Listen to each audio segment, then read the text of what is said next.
বন্ধুরা, ছোট গোল আলু দিয়ে দেশি মুরগির ঝোল কার কার খেতে ভালো লাগে? আমার কিন্তু খুবই ভালো লাগে।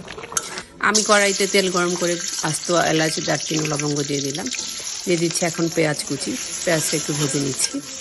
পেঁয়াজ ভাজা হয়ে গেলে এখন আমি দিয়ে দিব পরিমাণ মতো রসুন বাটা, আদা বাটা ও জিরা বাটা।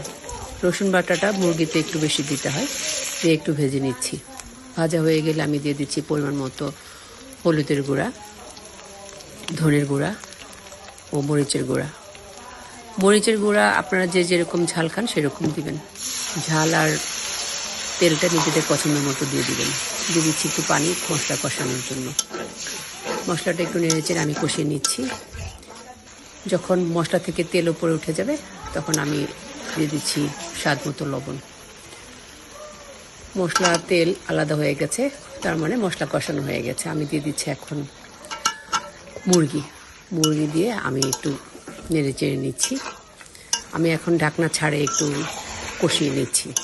ভালো করে কষিয়ে 5-7 মিনিটের মতো আমি ঢাকনা ছাড়া কষিয়ে নিচ্ছি। কষানো হয়ে গেলে আমি আবার ঢাকনা দিয়ে একটু মাঝারি আছে জাল দিতে থাকবো। যখন একটু প্রায় কষানো হয়ে যাচ্ছে, মশলা আর মুরগি তেল আলাদা হয়ে গেছে, এখন আমি দিয়ে দিচ্ছি ছোটো গোল আলু ছিলে রাখা, সিদ্ধ করা।